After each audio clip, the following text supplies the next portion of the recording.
Hi everyone, this is Geekle Node.js World Summit, and we're happy to see you guys here. It's already like 7 hours that we are streaming, and there's more and more speakers, more interesting information going over there.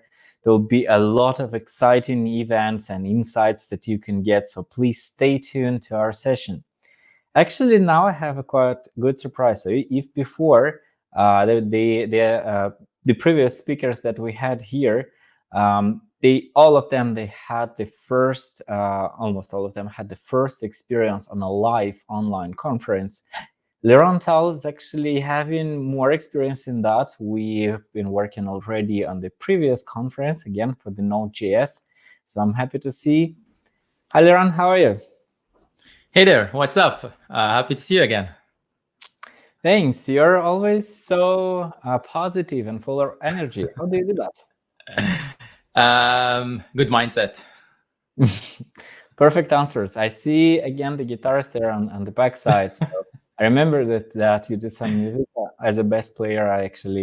I'm happy to see that. We should jam sometime.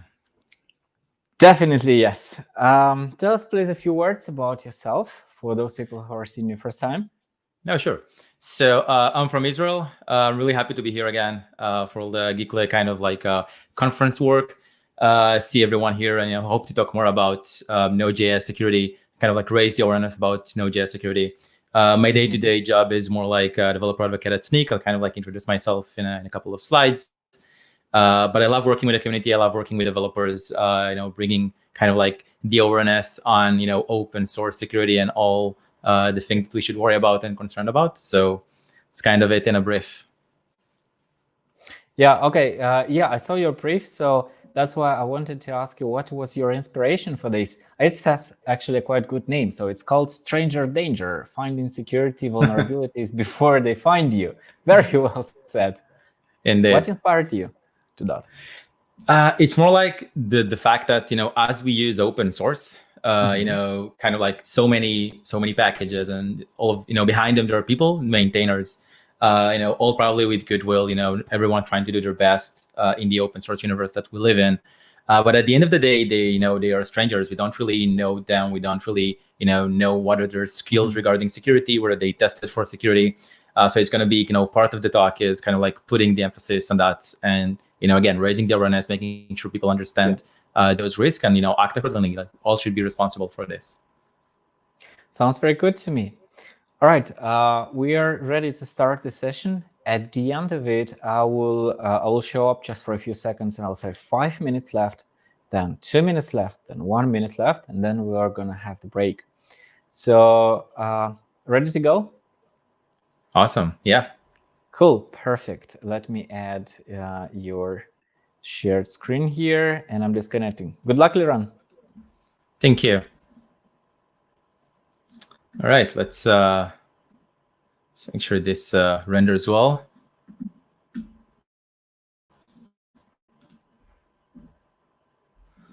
Well, hello everyone. My name is Liran.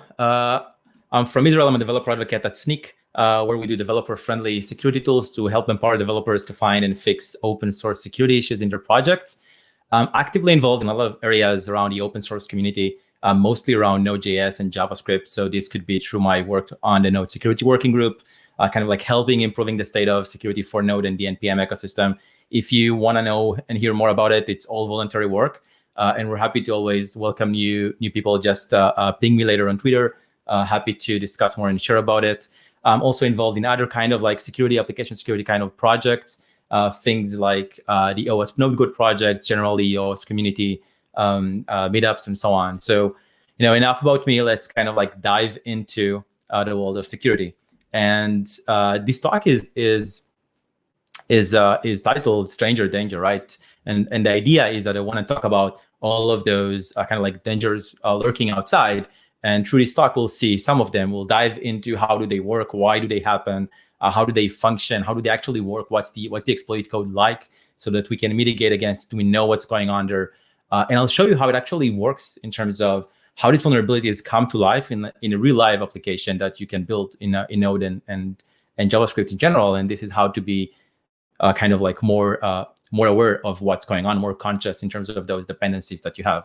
And so, it's hard to begin any talk about open source security without, letting you know, well, what is the state today, right?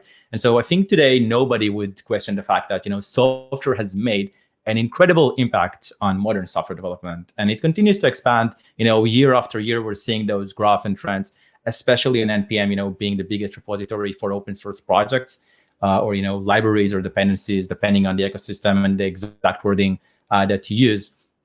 But in 2018, added 250k more packages. We're beyond 1 million and 300 more packages, 300,000 more packages to date. And so this continues to explode, and we'll use more and more open source software as time goes by.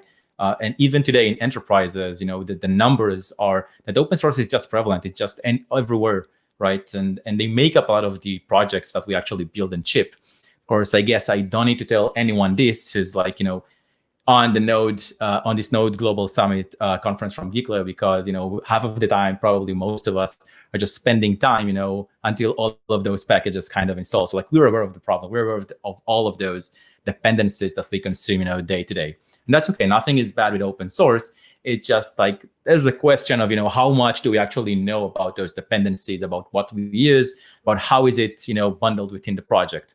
And so to talk about it, beyond the life hacking that we'll do in a few minutes, beyond kind of like all of this ecosystem state and dependencies, convoluted one into the other, I actually want to start with a security research that, it didn't start really as security research, but we're going to take the security kind of angle out of this research that was done around language-based software ecosystems. That was actually an academic paper trying to investigate those characteristics between application languages like NPM and then PyPI, which is Python's open source registry.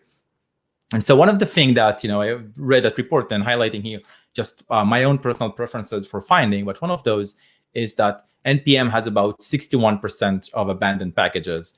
And the thing is, abandoned packages can have so many meanings. People can define what is an abandoned package through different metrics.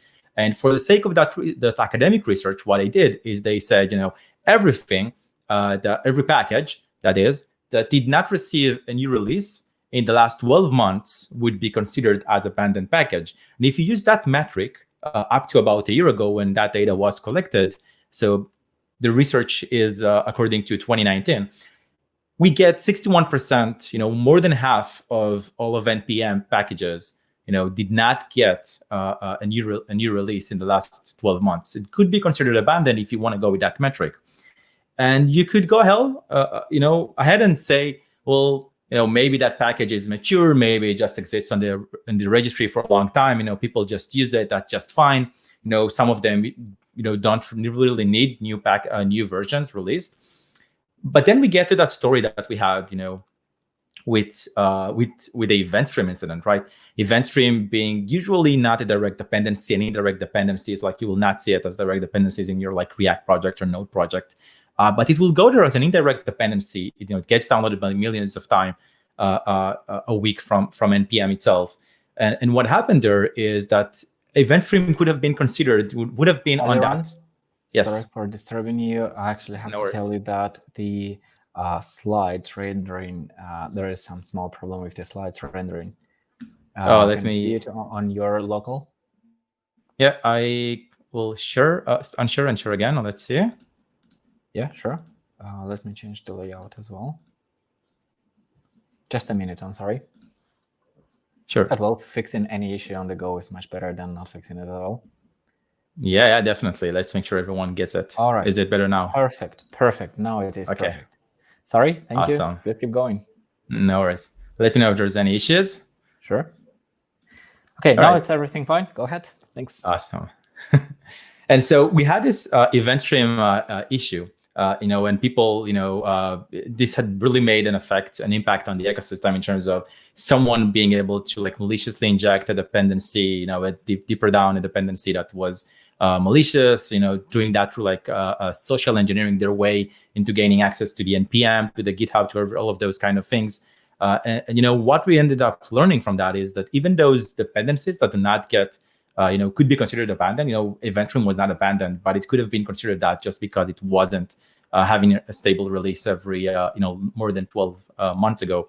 So I think it says something on on us as well, to like worry about what kind of dependencies end up bundled in the project. And so the other thing that this paper pointed out, this other interesting research, is all about. I see that this is still rendering badly. Let me go ahead and do this.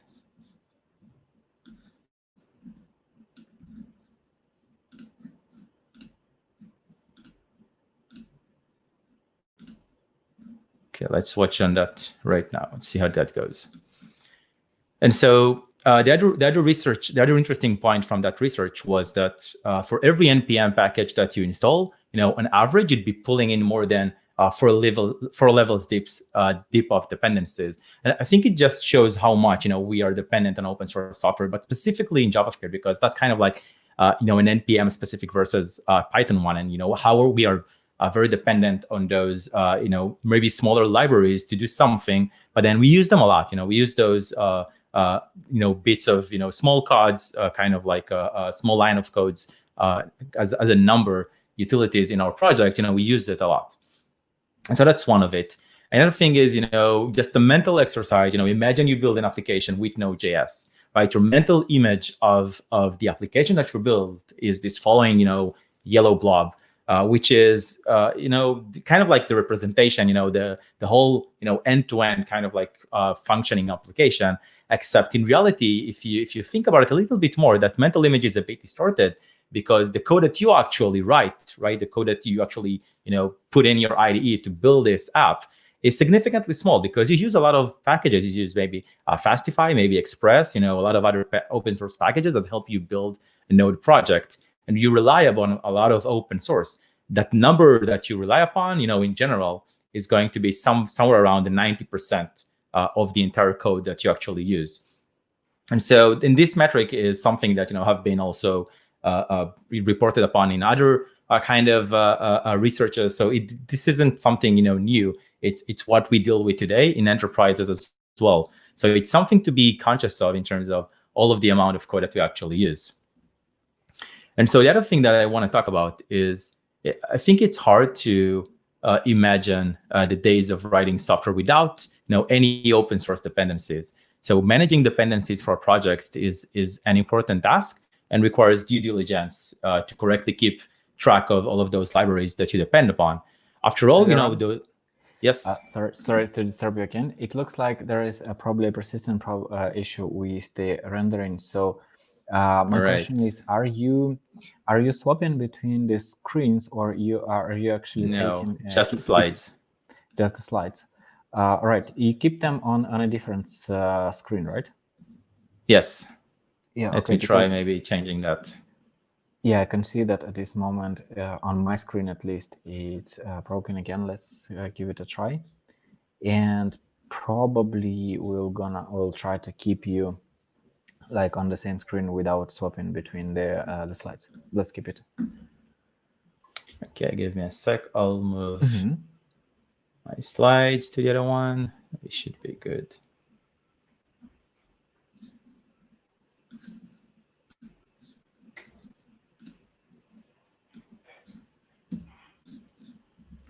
Let's see how it goes. Yep, let me find actual screens. There's, by the way, just right now, a few feedbacks. Thank you very much for resolving this and for your patience, Liran. So, yeah. No worries. It's okay. We can take a few minutes out of it. Sure. And I think we should be good. So let me try and share on the same screen. Sure. And now we are going to test it. I will change also the layout so that we can see it on the screen.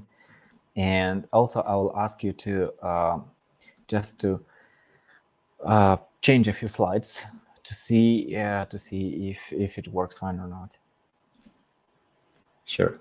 So let me try and change some of these slides. Yeah, let's see. How does that look? Is that okay? Now it looks good. Yeah, it looks good Not at this moment. Perfect. Not distorted. Great. Yeah, great. Let's Awesome. keep it the same layout. Thank you. All right. Okay, and so let me put this full screen. Are we still good on the full screen mode? Yeah, we are good on a full screen mode. Thank you. Okay. All right. And so if we, take all of this, like, this like big blob of, 90% of all of this code is open source dependencies, you have to account to that. And, managing dependencies for a project is like a really big task. An important one, requires due diligence. People need to like update their libraries. After all of those dependencies are kind of like bundled with, not, dev dependencies, but, all those dependencies that we push into production are, what helps us build the app.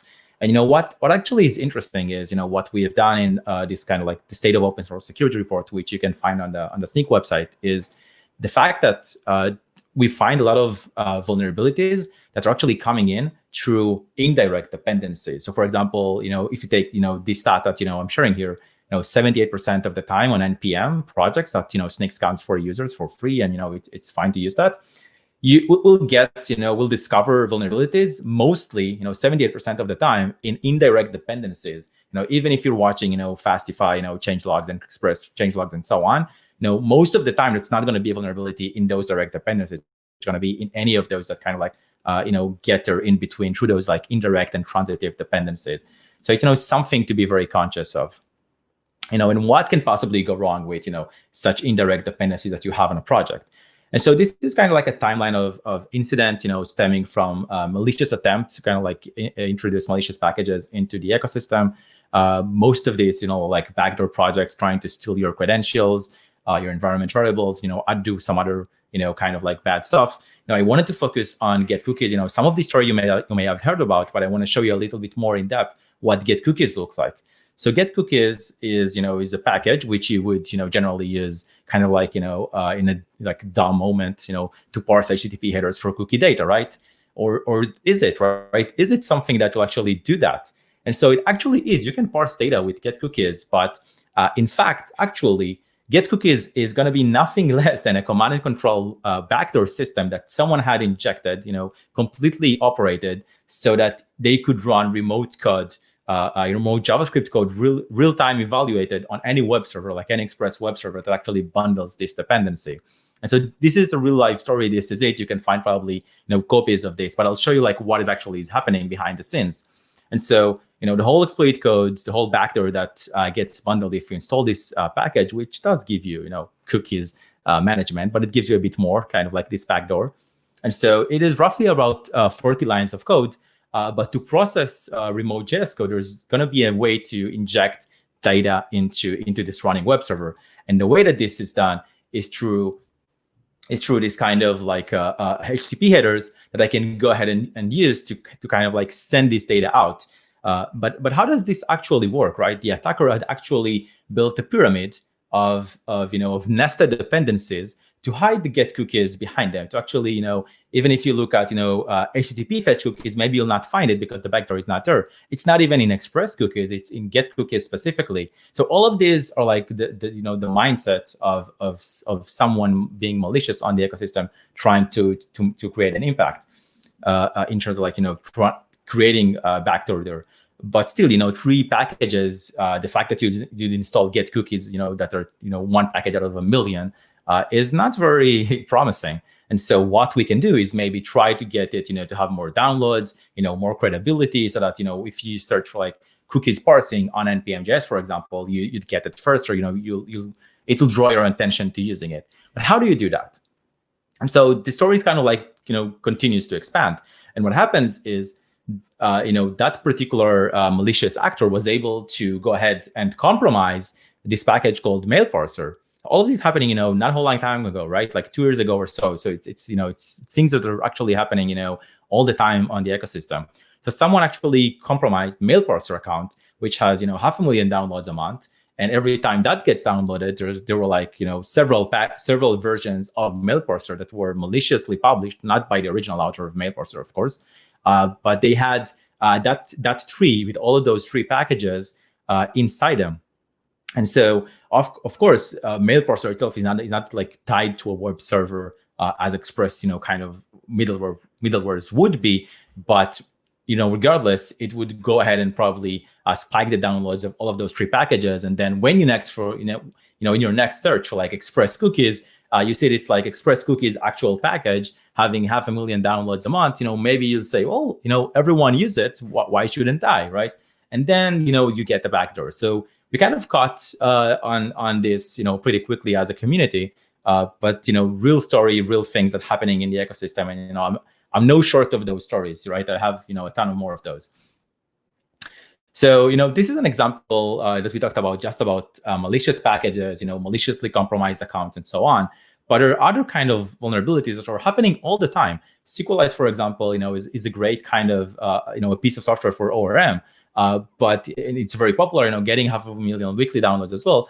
But it also suffers from kind of like basic things, in the OWASP top 10 kind of like awareness documents, like SQL injection is something to be worried about. And when you use an ORM, right, the lib that helps you build those queries in a good manner, you kind of like have to do it in the right sense, but also the library itself, the ORM, needs to take this into account and protect you as well. And not all the time those protection are actually working.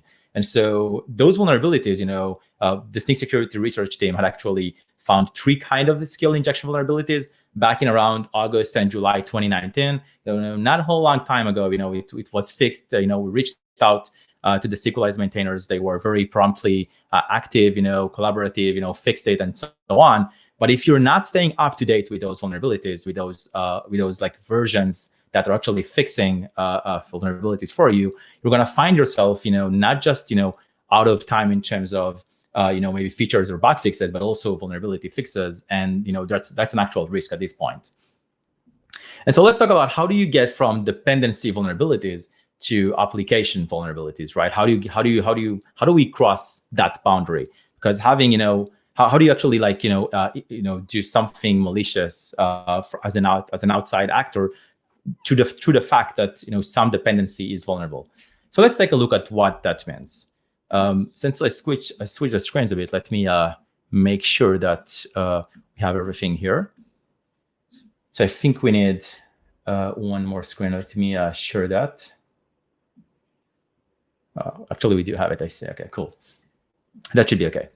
All right. So making sure I can switch. Go ahead. And so I will show you a demo app of some of these vulnerabilities in action.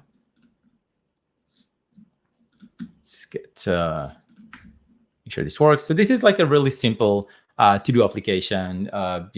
It's all JavaScript basically, backend and front end. It uses a bunch of vulnerable versions of dependencies to show you an example of what happens. But these are like real world dependencies that you might have used previously, or you would consider using maybe building a project. And so we used, of course, those vulnerable versions as an example. So let's look at what happens here. For example, I can go ahead and add an input. For example, hello, Geekle, right? I can add some tasks into this to do. I have some buttons to upload files and about page. We'll explore it a bit further. But you can see that I can do more things here. I can't only just add text here, but I can actually play with it a bit more because this is text input. I might have seen in the fact that I actually have the ability maybe to send in kind of like, an XSS injection into this. But it doesn't work because there's something that happens behind the scenes here. It doesn't really evaluate it as is. It gets encoded and so on. And it happens because I'm actually using Markdown as a library that helps me parse Markdown. So I can also do things like, hi, like this, and then it will be bold, right? And I can actually format it in a different way. And so maybe at this point, as we're thinking about it, maybe I can go ahead and represent something like a malicious link in the same way, because with Markdown, I do have links. So I can try and use and do that. So I can try and do geekle.com,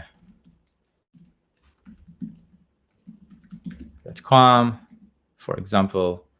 I think, yes, let me fix that. I can try and do something like this, and it will take me to the website. But then I can go and switch that with something else, something like JavaScript, right? The old classical, href, giving it the JavaScript code, the alert one, and try and see what's going on now. And so this doesn't really work. And the fact that it doesn't really work is due to the fact that when I used Markdown as a library, or actually it's called Marked, I actually use this in a way that kind of like tries to protect me. So if I look at the code, you can see that I have Marked here.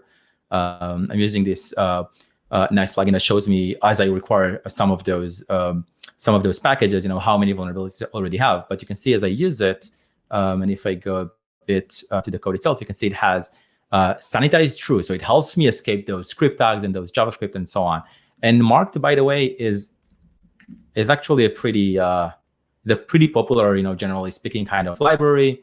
It will load in a second. You'll see it has 2 million, almost 2 million weekly downloads. It's definitely something looks particularly popular and maintained. You probably have used it, and so this doesn't really work. But there is a vulnerability in Marked. There is a vulnerability, and that is you may try some of these things, but the fact is we can see you can try and figure out some kind of like other kind of vector of attack to kind of make this happen. And the way we do it is maybe we'll change this encoding. We'll create an encoding that changes the colon or changes this ending bracket with something else. Maybe we can use this kind of representation. This is a representation of colon in HTML entities. We can do the same here as well. Kind of like escape the closing alert tag, and we can see what happens. And I think I did miss on something there. 51, 41. Let me check. Is it? It should be 58.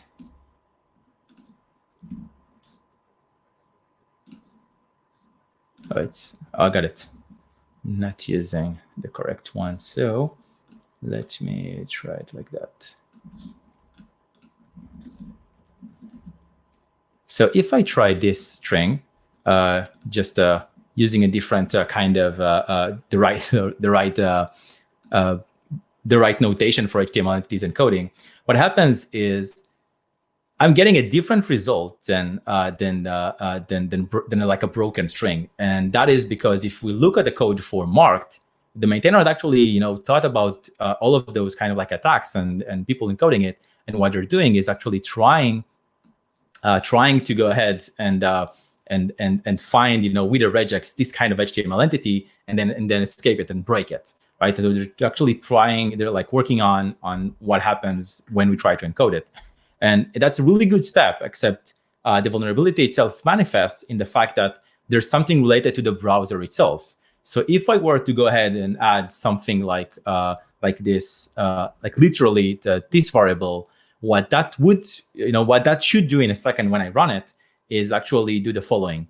Marked itself doesn't understand this kind of, or even like, or maybe a subset of it, or this as something that it should sanitize, because it's actually looking for the whole HTML entity string with a semicolon. So Marked doesn't sanitize this, right? And what happens is, because it doesn't sanitize it, the browser then sees that we're trying to add something here. So the browser by itself tries to help us and say, I think you meant to have like a semicolon here, and the rest should be valid JavaScript. Doesn't touch it. So as long as I'm using something, that something is like in a statement that is a valid JavaScript statement, like this, like document, whatever you could think of, this should work. So let's see if this actually works, right? I should click it. I should get the alert. And so this is an actual vulnerability in Marked. It relates to the fact that how the browser renders things, but it is a vulnerability in the way that Marked should be able to sanitize things in a much smarter way. And so the drama behind what I'm showing you now is that Marked, as you can imagine, 2 years ago was probably even more popular than it is today, with more than 2 million downloads probably. And so I think it's probably like one of the only options as well to render Markdown like on a server side or a front end. And so what happened with this drama of the story is a security researcher went into this open source repository formarked, open a PR, open an issue that said, this is the vulnerability. The PR itself had, a fix. I think if I recall correctly, also a test, talking about all of this. But the maintainer was less than responsive. And so this vulnerability was publicly known and shared on the repository for more than a year before it received the fix, right? More than a year that there was no upgrade unless you used, some kind of tooling that helped you maybe patch it or, or know about it. But, this did not receive any official CV. This did not receive, any official response from the community, from the maintainer for a long time. And so this is something to think about. 5 minutes left. And so with that, seeing a real world vulnerability, I do want to take us back into the rest of, of the context. And so, application security is challenging, right? What we're seeing now and how to fix it, how to find those vulnerabilities is not an easy thing, right? And the thing is, we always one of those challenges is, where do you find time to chime in, that to add that security testing that you actually need to find those vulnerabilities, to fix them, to gate, a PR to be merged and pulled to production, because we are kind of like constantly trying to, deliver fast, makes sense. But where do we, ask yourself now, where do you test for security, as you're merging things, right? You probably have test your code functionally, but so many other things that we need to worry about: security and performance and accessibility. And do we find the time to give those the attention span that they do need? And so, this is one of the challenges that we have. Let's talk about another challenge, right? These are the top 10 US computer science programs, right? I'm sure some of them, like MIT and Stanford. You've heard about, one of them, maybe Princeton. So one of those you probably have heard of. But there we go. I filtered that list for all of those that require, like explicitly require you to go through an information security course in its curriculum to finish the CS degree. Here is that list. None of them. They all have these kind of courses, but none of them is like a mandatory one that is a required one to graduate a CS degree from all of those universities, to a certain degree. And so, that list is probably correct like a year ago or so, but that's the reality that we live in. And so the other thing that I want to talk about is the understanding the impact of security fixes. So let's take an example, because, as a maintainer, issuing a security fix is not as easy, because you have to understand, should you do it in a patch release, in a minor release, in a major version release? I think to maintainer, this may not be obvious, but as users, you understand that you want to get maybe the fix in as much, as minor or patch version as possible, so that you would not need to, if it's a major version, maybe it's a breaking change, and you would not need to go through the whole due diligence of understanding what the impact of that. And so this is like, again, a real story from the ecosystem. I took this screenshot, from one of those modules. There's you can see, like, we can read this together, like man in the middle vulnerability issue added for a package. Someone said, let's fix it. Let's release a fix. Maintainers chimed in, couldn't agree more, trying to do the best job as they can, literally, trying to help the ecosystem. But they actually released it in a major version, in version 3.0.0. And that means that, as users, we would probably be, less open and less reactive to merge those major and breaking kind of like breaking changes versions. And so the idea is, we need to understand that maybe a security fix coming in a minor or a patch version is probably more ideal, so we can catch up with that a lot easier. And so some best practices, for open source maintainers in general, for open source developers as well, that you should probably follow.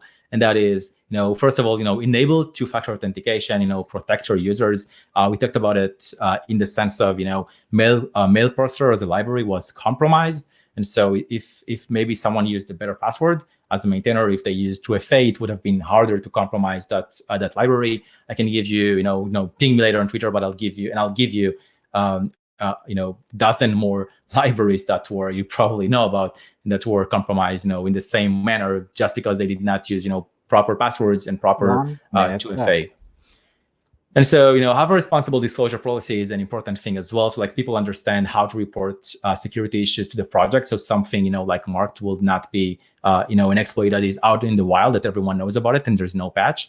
Scanning and fixing your dependencies, is crucial. Releasing security fixes as a non-major is what we just talked about. So attackers are targeting these open source packages for a reason, because one vulnerability means many victims in open source packages, because we all use it. So, what if security was easier? What if it was more developer friendly? What if it was more actionable? Snyk does it, GitHub does it, Dependable does it. You can use, whatever makes sense for you, but make sure that you're on top of those, PR that, helps you protect the project, stay up to date with dependencies and vulnerabilities, make sure that they give you those minor version kind of like upgrades that help you keep up with the dependencies in an easy manner. If you can embed it in a way that is part of your CI, that maybe you break the PR because you now detected a new vulnerability that someone added, that helps you to, again, not release something that has vulnerability into production. And so with that, I will conclude. Thank you for being patient through the whole journey here. And so, open source is awesome. Enjoy and be responsible for it. I'm going to be here for the questions, and you can ping me on Twitter, Liran_Tal. I'll be happy to run some conversations with you. So that's it for me. Thank you, Liran. That was an amazing conversation. I can see the feedbacks. First of all, like absolutely excellent, thanks, and so on. A lot of details. People were really excited that you were speaking so fast, and that was a good proof of why actually the presenters need the slides. That's very well. That's very well. How do you feel now? How's your experience? I'm great. I did have to cut one of the demos for the live hack because of the technical difficulties. So if anyone is interested in seeing more of those examples of those live hacks, I have a couple of like remote command injection in probably libraries that you've heard of, these real kind of examples. Just ping me afterwards. I'll send you all the details, the exploits, how you can run it, and so on. I think it will blow your mind that these vulnerabilities actually exist in those packages. So that's it. I had a lot of fun. Perfect. I'm glad that you enjoyed that. I will be happy to see you on any next conference, and I'm sure it's not the last one. So take your time. There's a few minutes. There's actually 3 minutes before we are starting the Q&A session. Sure thing. I'm disabling you right now, and I'll enable back this stream in just a few minutes so you can take some tea or water.